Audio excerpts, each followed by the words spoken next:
Hi everyone, कैसे हैं आप सभी। आप सबको पता है कि हम हमारे चैनल पर रीट एग्जाम के लिए प्रिपेयर कर रहे हैं और मैं आप लोगों के साथ में साइंस सब्जेक्ट डिस्कस कर रही हूँ। इससे पहले टोटल 7 क्लासेस डिस्कस कर चुके हैं और इससे पहले की क्लास में मैं आप लोगों के साथ में रेस्पिरेटरी सिस्टम यानी कि जो श्वसन तंत्र है उसको कंप्लीट डिस्कस कर चुकी हूँ। आज की वीडियो में हम लोग श्वसन तंत्र से रिलेटेड जो भी प्रीवियस ईयर क्वेश्चन है, किस तरीके से क्वेश्चन बनते हैं, किस तरीके के क्वेश्चन एग्जाम में आते हैं, और अगर किसी मुझे क्वेश्चन में लगा है कि उस क्वेश्चन का मुझे एक्सप्लेनेशन भी देना चाहिए तो वो भी मैंने दिया है क्वेश्चन के आंसर का।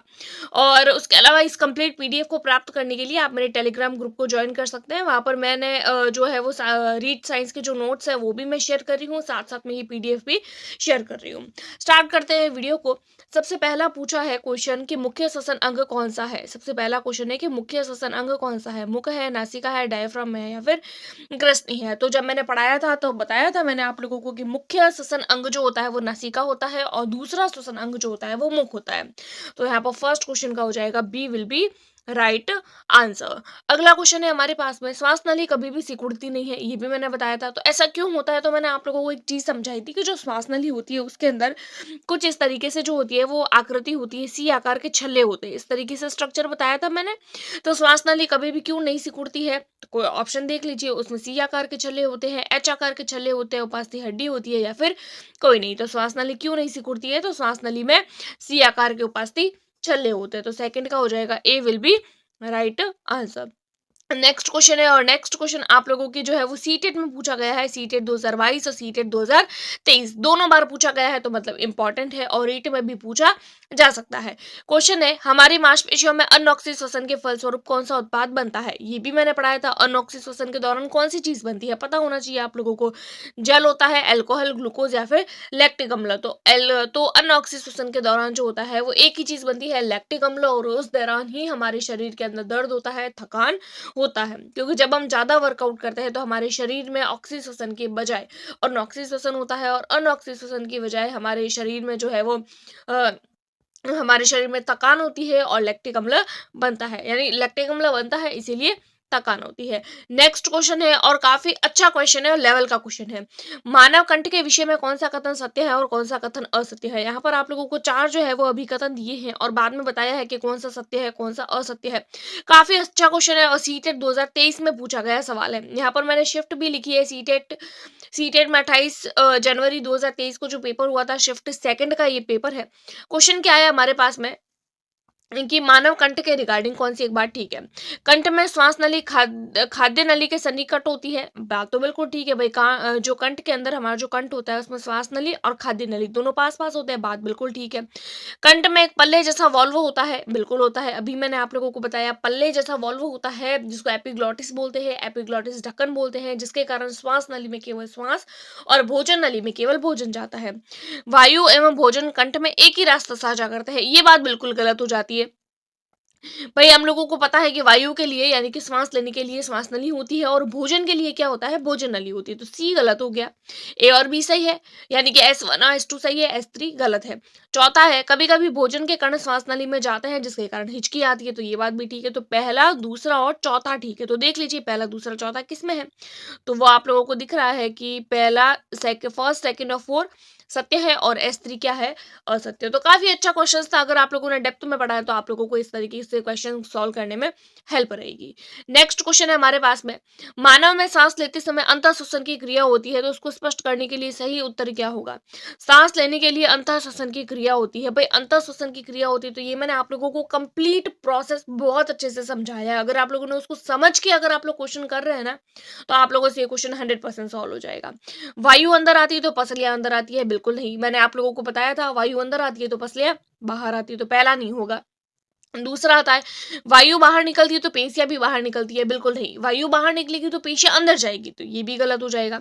वायु बाहर निकलती है, पेशियां बाहर आती है और डायफ्राम नीचे होता है, तो यहाँ पर क्या बोला है हम लोगों को, वायु बाहर निकलती है तो पसलियां भी बाहर की ओर आती है और डायफ्राम कैसा आ जाता है, नीचे।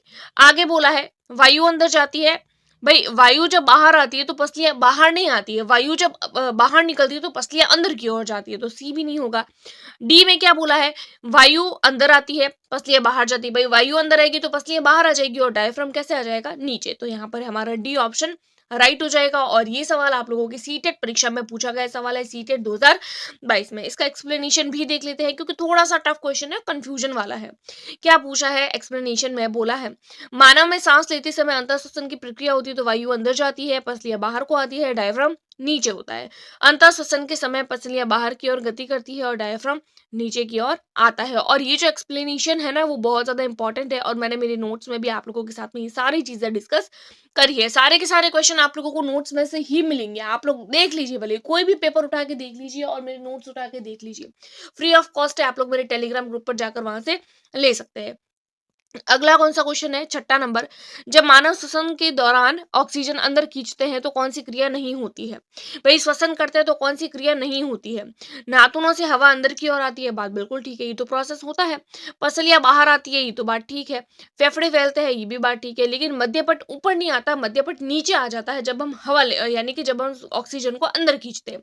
तो यहाँ पर कौन सी एक बात ठीक है, तो यहाँ पर हो जाएगा C will be right answer. और ये क्वेश्चन आप लोगों के सीटेट 2022 में पूछा गया क्वेश्चन है, और ये भी काफी अच्छा क्वेश्चन है। अगला क्वेश्चन है हमारे पास में, ईंधनों के अपूर्ण दहन से उत्पन्न होने वाली कौन सी गैस है जो विषैली होती है और इधर की ऑक्सीजन क्षमता वाह को घटा देती है। भाई अपूर्ण दहन से कौन सी गैस गैस उत्पन्न होती है। भाई पूर्ण दहन से CO2 होती है, तो अपूर्ण दहन से कार्बन मोनोऑक्साइड गैस उत्पन्न होती है। तो देख लीजिए कार्बन मोनोऑक्साइड कहाँ पर है, तो यहाँ पर आप लोगों का हो जाएगा कार्बन मोनोऑक्साइड। तो यहाँ पर 7th का हो जाएगा B will be right answer. और ये क्वेश्चन भी आप लोगों के 2022 में पूछा गया है, इसका भी एक्सप्लेनेशन देख लेते हैं हम लोग। कार्बन मोनोऑक्साइड पेट्रोल डीजल जैसे ईंधनों के अपूर्ण दहन से उत्पन्न होने वाली गैस है, विषैली गैस है जो रुधिर की ऑक्सीजन वहन क्षमता को क्या करती है, घटा देती है। धुएं में नाइट्रोजन के ऑक्साइड उपस्थित होते हैं जो अन्य वायु प्रदूषक को कोहरे के संयोग से धूम कोहरा बनाते हैं। इसके कारण क्या होता है, सांस लेने में कठिनाई होती है, जैसे कि दमा होती है, खांसी होती है, बच्चों के सांस लेने के साथ हरहराहट भी उत्पन्न होती है। पेट्रोलियम परीक्षण शालाएं सल्फर डाइऑक्साइड और नाइट्रोजन डाइऑक्साइड जैसे गैसीय प्रदूषकों के प्रमुख स्रोत है। यानी कि और कौन कौन से है जो गैसों को प्रदूषित करते हैं, तो एक सल्फर डाइऑक्साइड और एक नाइट्रोजन डाइऑक्साइड। विद्युत संयंत्रों में कोयला जैसे ईंधन के दहन से SO2 उत्पन्न होती है जो फेफड़ों को स्थायी रूप से क्षतिग्रस्त करने के साथ साथ श्वसन समस्याएं भी उत्पन्न करती है।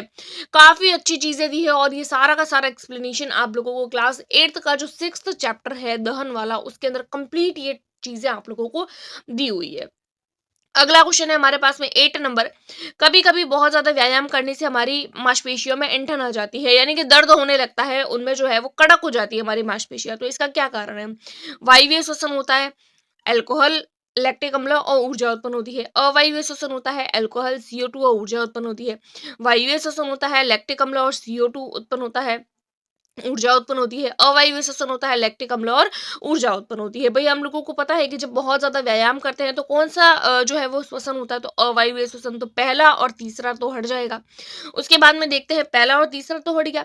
अब देखिए क्या बोला है कि अवायवीय श्वसन होता है, अवायवीय श्वसन होता है। अब हम लोगों को पता है कि जब अवायवीय श्वसन होता है तो उसके द्वारा लैक्टिक अम्ल बनता है। अभी हम लोगों ने जस्ट एक क्वेश्चन में देखा था कि लैक्टिक अम्ल, 3rd नंबर का क्वेश्चन था, लैक्टिक अम्ल बनता है, हमारे शरीर में दर्द होने लगता है, हमारी मांसपेशियों में भी दर्द होने लगता है। तो लैक्टिक अम्ल यही है, यहाँ पर अल्कोहल दिया है, अल्कोहल है इसीलिए गलत हो जाएगा। तो लैक्टिक अम्ल बनता है और ऊर्जा बनती है। और ये क्वेश्चन आप लोगों की सीटेट 2021 में पूछा गया सवाल है। इसका भी एक्सप्लेनेशन देख लेते हैं। कभी कभी अत्यधिक व्यायाम करने से, तेज दौड़ने से, कई घंटे तक टहलने से, साइकिल चलाने से और भारी वजन उठाने जैसे अनेक कार्य करने के लिए बहुत ज्यादा ऊर्जा की आवश्यकता होती है। लेकिन ऊर्जा उत्पन्न करने के लिए हमारे शरीर को ऑक्सीजन की आपूर्ति नहीं मिल पाती है। यानी बहुत ज्यादा काम करते हैं तो जितनी ऑक्सीजन हम लोगों को वातावरण से मिलती है उतनी ही मिल पाती है। ज्यादा काम करने से एक्स्ट्रा ऑक्सीजन हमारे शरीर में नहीं आती है। ऑक्सीजन नहीं आती है तो वायवीय श्वसन नहीं होता है, तो अवायवीय श्वसन होता है। अब अवायवीय श्वसन द्वारा ऊर्जा की जरूरत है तो अवायवीय श्वसन के द्वारा ऊर्जा की पूर्ति हो जाती है। और अवायवीय श्वसन के दौरान क्या होता है, लैक्टिक एसिड और ऊर्जा उत्पन्न होती है, और व्यायाम करने के बाद पेशियों में ऐंठन आ जाती है और अवायवीय श्वसन होता है, जिसके तहत लैक्टिक अम्ल और ऊर्जा की उत्पत्ति होती है। तो इसी के साथ में हमारा ये क्वेश्चन भी कंप्लीट होता है। अगला क्वेश्चन देख लेते हैं 9th number, well, shark, dolphin और मछली सभी ये जलीय जीव है। भाई बिल्कुल पता है कि सारे के सारे जलीय जीव है। श्वसन तंत्र का सही क्रम, इसमें से सही प्रकार कौन सा होगा। सभी क्लोम के द्वारा श्वसन करते हैं, नहीं। देखिए, ये जो होता है ना व्हेल और डॉल्फिन, व्हेल, डॉल्फिन ये सारे के सारे जो होते हैं वो फेफड़ों के द्वारा श्वसन करते हैं। मछली तो क्लोम के द्वारा करती है, लेकिन व्हेल और डॉल्फिन ये दोनों जो होते हैं वो फेफड़ों के द्वारा श्वसन करते हैं। तो सभी क्लोम द्वारा श्वसन नहीं करते। व्हेल और मछली क्लोम द्वारा श्वसन करते हैं। भई व्हेल जो होती है वो क्लोम द्वारा नहीं करती है। शार्क और डॉल्फिन फुफ्फुस के द्वारा, शार्क कभी भी फुफ्फुस के द्वारा नहीं करती है, तो व्हेल और डॉल्फिन फुफ्फुस के द्वारा श्वसन करते हैं। तो 9th नंबर क्वेश्चन का हो जाएगा हमारा डी।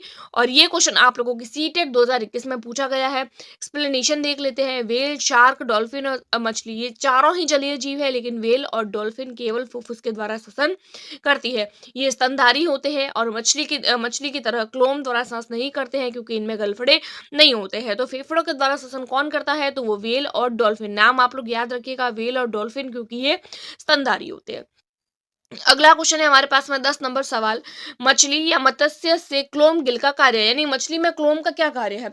जल में उपस्थित पोषकों को अवशोषित करना, जल में उपस्थित विलेय या घुलनशील ऑक्सीजन अवशोषित करना, जल में अपशिष्टों को उत्सर्जित करना, वायु से ऑक्सीजन ग्रहण करना। भाई मछली क्या करती है? क्लोम के माध्यम से श्वसन करती है। तो यहाँ पर मतलब वो ऑक्सीजन ले रही है। ऑक्सीजन कहाँ से लेती है? वो जल से या वायु से? तो वो जल से लेती है। तो यहाँ पर हो जाएगा जल में उपस्थित विलेय या घुलनशील ऑक्सीजन अवशोषित करना। तो 10वें का हो जाएगा B will be right answer. Explanation देख लेते हैं। ये क्वेश्चन 2019 में पूछा गया है। एक्सप्लेनेशन है, मछलियों में क्लोम या फिर गिल होते हैं। क्लोम जल में घुली हुई ऑक्सीजन का उपयोग करके उसकी जो है वो श्वसन क्रिया में मदद करते हैं। क्लोम त्वचा से बाहर की ओर निकले हुए रहते हैं। क्लोम में रक्त वाहिकाओं की संख्या भी अधिक होती है, जो गैस विनिमय में सहायता करती है। अगला सवाल देख लेते हैं 11 नंबर। कभी कभी शारीरिक कार्य करने के पश्चात हमारी मांसपेशियों में क्रैम्प, मरोड़ या खिंचाव उत्पन्न होता है। ऐसा क्या क्यों होता है? भाई बहुत बार देखा है, अभी तो हम लोगों ने बहुत बार देख लिया है, अब तो आना ही चाहिए। ग्लूकोज का पायरूवेट में परिवर्तित होना, ग्लूकोज का पायरूवेट में परिवर्तित न होना, पायरूवेट का अल्कोहल में परिवर्तित न होना, ग्लूकोज का लैक्टिक अम्ल में परिवर्तित न होना, या पायरूवेट का लैक्टिक अम्ल में परिवर्तित होना। भाई अभी मैंने बताया है कि क्रैम्प आना, दर्द होना, मांसपेशियों में खिंचाव होना, ये पायरूवेट का लैक्टिक अम्ल में परिवर्तन होना होता है। तो यहाँ पर हो जाएगा आप लोगों का D will be right answer. 2015 में सीटेट में पूछा गया सवाल है। काफी अच्छे और काफी लेवल के क्वेश्चन है। अगर आप लोग ये करते हैं ना, तो रीट परीक्षा को आप लोगों को पास करने से कोई नहीं रोक सकता। 100% अगर आप लोग ये क्वेश्चंस कर पा रहे हैं, तो रीट के तो इससे इजी क्वेश्चन आते हैं, तो आप लोग बहुत आसानी से सॉल्व कर लेंगे। देख लेते हैं हम लोग एक्सप्लेनेशन। कार्य करने के बाद में शरीर के मांसपेशियों में जो क्रैम्प आते हैं, जो खिंचाव होते हैं, उसका मुख्य कारण क्या होता है? पायरूवेट का लैक्टिक अम्ल में परिवर्तन, जो कि थायराइड के कारण भी होता है। यानी कि ऐसा मनुष्य जिसको थायराइड है, तो उसको भी शरीर में इस तरीके के क्रैम्प होते हैं। और उसके अलावा जिनमें ऑक्सीजन की कमी है, या फिर जो अवायवीय श्वसन कर रहे हैं, तो उनके द्वारा भी जो है वो लैक्टिक अम्ल हमारे शरीर में बनता है। अगला क्वेश्चन है हमारे पास में 12 नंबर। हरे पौधे दिन के समय वायुमंडल से कार्बन डाइऑक्साइड की बजाय ऑक्सीजन छोड़ते हैं। भाई हम लोगों को पता है कि हरे पौधे जो होते हैं वो क्या करते हैं? ऑक्सीजन छोड़ते हैं। वही हरे पौधे जो ऑक्सीजन छोड़ते हैं, उन्हीं को ही तो हम लेते हैं। तो देखिए, जो हरे पौधे होते हैं वो क्या करते हैं? श्वसन पूरे समय करते हैं, दिन में भी करते हैं और रात में भी करते हैं। तो ये चीज आप लोगों को पता होनी चाहिए कि ऑक्सीजन जो होती है वो पादप जो होते हैं वो श्वसन की क्रिया के दौरान ऑक्सीजन को लेते हैं, CO2 को छोड़ते हैं। तो पादप जो होते हैं वो ऑक्सीजन को छोड़ते भी हैं और लेते भी हैं। और कौन कौन से प्रोसेस के दौरान छोड़ते हैं और लेते हैं, तो ये तो आप लोगों को पता होना चाहिए। वेरी इजी भी है, और जो है वो ये कॉमन सेंस वाली बात है। आगे देख लेते हैं हम लोग। हरे पौधे रात के समय श्वसन नहीं करते हैं। भाई हम लोग श्वसन कर रहे हैं, तो पौधे क्यों नहीं करेंगे? ये नहीं होगा। हरे पौधे केवल रात के समय ही श्वसन करते हैं। केवल क्यों करते हैं? दिन में भी करते हैं। हरे पौधे दिन के समय श्वसन करते हैं, लेकिन रात के समय प्रकाश संश्लेषण में शामिल होते हैं नहीं। भाई दिन के समय श्वसन क्यों करते हैं? वो तो रात में भी तो करते हैं। प्रकाश संश्लेषण की दर दिन के समय श्वसन की दर से अधिक होती है। ये बात बिल्कुल ठीक है। भाई पादप जो होते हैं वो ऑक्सीजन, देखिए मैं आप लोगों को एक चीज समझाती हूँ। पादप जो होते हैं ना, वो भी मनुष्यों के तरह ही श्वसन करते हैं। अपन सोचते हैं ना, कई बार हम लोगों से पूछा जाता है कि पादप जो होते हैं वो क्या ग्रहण करते हैं और क्या छोड़ते हैं। तो हम बोलते हैं कि पादप जो होते हैं वो हमारे द्वारा छोड़ी हुई CO2 को छोड़ देते हैं और ऑक्सीजन को निकालते हैं, जिसको हम ग्रहण करते हैं। तो ऐसा बिल्कुल नहीं है। ये दो अलग अलग प्रोसेस है कि पादप जो होते हैं वो CO2 को भी छोड़ते हैं और O2 को भी छोड़ते हैं। किस किस प्रोसेस के दौरान, वो मैं आप लोगों के साथ थोड़ा एक्सप्लेन करना चाहती हूँ। देखिए, पादप जो होते हैं वो श्वसन करते हैं, मनुष्य भी श्वसन करते हैं। तो मनुष्यों में जिस प्रकार से श्वसन की प्रक्रिया होती है, ठीक पादपों में भी श्वसन की प्रक्रिया उसी प्रकार से होती है। मनुष्यों में श्वसन की प्रक्रिया होती है कि मनुष्य क्या करते हैं, ऑक्सीजन को लेते हैं, CO2 को छोड़ते हैं। उसी प्रकार से पादप ऑक्सीजन को ले रहे हैं और CO2 को छोड़ रहे हैं। तो पादप जब CO2 छोड़ रहे हैं तो वो ऑक्सीजन को किस समय छोड़ते हैं, तो वो ऑक्सीजन को छोड़ते हैं प्रकाश संश्लेषण के दौरान। तो यहाँ पर आप लोग देख लीजिए, दिन के समय में वायुमंडल में कार्बन डाइऑक्साइड की बजाय ऑक्सीजन छोड़ते हैं, क्योंकि दिन के समय में श्वसन की दर से प्रकाश संश्लेषण अधिक होता है। प्रकाश संश्लेषण अधिक होता है तो वो क्या करते हैं, श्वसन की दर से अधिक होती है। तो दिन के समय में श्वसन की दर से प्रकाश संश्लेषण अधिक होता है, जिस वजह से वो क्या करते हैं, ऑक्सीजन को छोड़ते हैं। तो यहाँ पर 12th का हो जाएगा D will be right answer. और ये क्वेश्चन सीटेट 2011 में पूछा गया सवाल है। अगला क्वेश्चन है हमारे पास में 13 नंबर। मेंढक और केंचुआ दोनों अपनी त्वचा से श्वसन करते हैं। बिल्कुल, मैंने आप लोगों को बताया था कि मेंढक और केंचुआ दोनों ही अपने स्किन से करते हैं। क्या कारण है कि उन दोनों जीवों की त्वचा कैसी होती है, शुष्क होती है, रुष्क होती है, शुष्क होती है, श्लेष्म होती है, आर्द्र होती है, रुक्ष होती है, आर्द्र होती है और श्लेष्म होती है। भाई, उनकी जो त्वचा होती है वो चिपचिपी होती है, गीली होती है। तो आर्द्र होती है, गीली और श्लेष्म है। तो यहाँ पर आप लोगों के इस क्वेश्चन का आंसर हो जाएगा D will be right answer. और ये क्वेश्चन सीटेट 2013 में पूछा गया सवाल है। अगला क्वेश्चन है 14 नंबर। वायु कई गैसों का मिश्रण होता है, यानी कि वायु जो होती है वो उसमें बहुत सारी गैसेज होती है। आयतन के अनुसार वायु में नाइट्रोजन और ऑक्सीजन के अतिरिक्त अन्य सभी गैसें जैसे कि CO2 होती है, मेथेन होती है, ऑर्गन, ओजोन, जलवाष्प आदि सभी होते हैं। तो कितने प्रतिशत मात्रा में होती है, जैसे कि हम लोगों को पता है कि वायुमंडल में नाइट्रोजन होती है जो 78% होती है, तो ये ऑप्शन हट गया। ऑक्सीजन होती है जो 21% होती है, 0.03% होती है वो आप लोगों की CO2 होती है। तो हम लोगों से क्या पूछा है कि CO2 होती है, मेथेन, ऑर्गन, ओजोन, जलवाष्प, ये सारी की सारी गैस है। तो ये कितने परसेंट होगी, लगभग 1% तो होगी। तो यहाँ पर हो जाएगा हमारा 14 का B will be right answer, 1%। ये क्वेश्चन सीट है 2013 में पूछा गया सवाल है। अगला क्वेश्चन है हमारे पास में 15 नंबर। प्रत्येक फेफड़ा एक झिल्ली से आवृत होता है, उस झिल्ली का नाम क्या है। भाई, आप लोगों को पता है, ये मैंने पढ़ाया भी है जब मैंने यकृत और फेफड़ा ये सारे टॉपिक पढ़ाए थे श्वसन तंत्र में, कि प्रत्येक फेफड़े के चारों तरफ एक झिल्ली होती है, उस झिल्ली का नाम क्या होता है, प्लूटोनियम, प्लूरल मेम्ब्रेन, दोनों या फिर उपरोक्त में से कोई नहीं। तो यहाँ पर ये जो झिल्ली होती है वो प्लूरल मेम्ब्रेन होती है। तो यहाँ पर 15 का हो जाएगा B will be right answer. Next question है 16 नंबर। श्वसन के लिए उत्तरदायी है यकृत, हृदय, डायफ्राम या फिर ग्रसनी। भाई, श्वसन किसके माध्यम से करते हैं, तो श्वसन हम करते हैं डायफ्राम। भाई, श्वसन के लिए इन चारों में से तो डायफ्राम ही उत्तरदायी है। तो 16 का हो जाएगा C will be right answer. Next question है 17 नंबर। बाह्य श्वसन में गैसों का विनिमय हवा से भरी कूपिकाओं और कोशिकाओं में प्रवाहित रक्त के मध्य किस कारण से होता है, विसरण के कारण, आंशिक दबाव के अंतर के कारण, दोनों के कारण या उपरोक्त में से कोई नहीं। तो देखिए, क्वेश्चन क्या पूछा है हम लोगों से, ये मैंने पढ़ाया था, नोट्स पढ़ाए थे, तब मैंने आप लोगों के साथ बहुत अच्छे से एक्सप्लेन किया था। अगर आप लोगों ने नोट्स की वीडियो नहीं देखी है ना, तो आप टेलीग्राम ग्रुप पर जाकर वहां पर केवल नोट्स को डाउनलोड कर लीजिए, वहां से भी आप लोगों को काफी हेल्प मिल जाएगी। बाह्य श्वसन में गैसों का विनिमय होता है। भाई, बाह्य श्वसन की बात हो रही है, गैसों का विनिमय हो रहा है। तो बाह्य श्वसन में गैसों की बात मैंने आप लोगों को बताया था, आंतरिक दबाव, आंशिक दबाव में अंतर। बाह्य श्वसन की बात हो रही है, किसकी बात हो रही है, बाह्य श्वसन। तो बाह्य श्वसन में आंशिक दबाव में अंतर होता है, और जब आंतरिक श्वसन होता है तब वहां पर विसरण की क्रिया होती है। आंतरिक श्वसन विसरण और बाह्य श्वसन आंशिक दबाव। तो यहाँ पर 17 नंबर क्वेश्चन का हो जाएगा B will be right answer. 18 number है, केचुआ किसके द्वारा श्वसन करता है, गलफड़ों से, फेफड़ों से, त्वचा से या श्वास नली से। तो केचुआ किसके द्वारा करता है, तो केचुआ जो होता है वो त्वचा के माध्यम से श्वसन करता है। अगला क्वेश्चन है हमारे पास में 19 नंबर। अनॉक्सिय श्वसन में प्राप्त ऊर्जा अणु कितने होते हैं, यानी अनॉक्सिय श्वसन के द्वारा कितनी एनर्जी निकलती है, 2 ATP, 38 ATP, 36 ATP या फिर 8 ATP। तो ये मैंने आप लोगों को बताया था, अनॉक्सिय श्वसन के दौरान 2 ATP एनर्जी निकलती है। तो यहाँ पर 19 का हो जाएगा A will be right answer.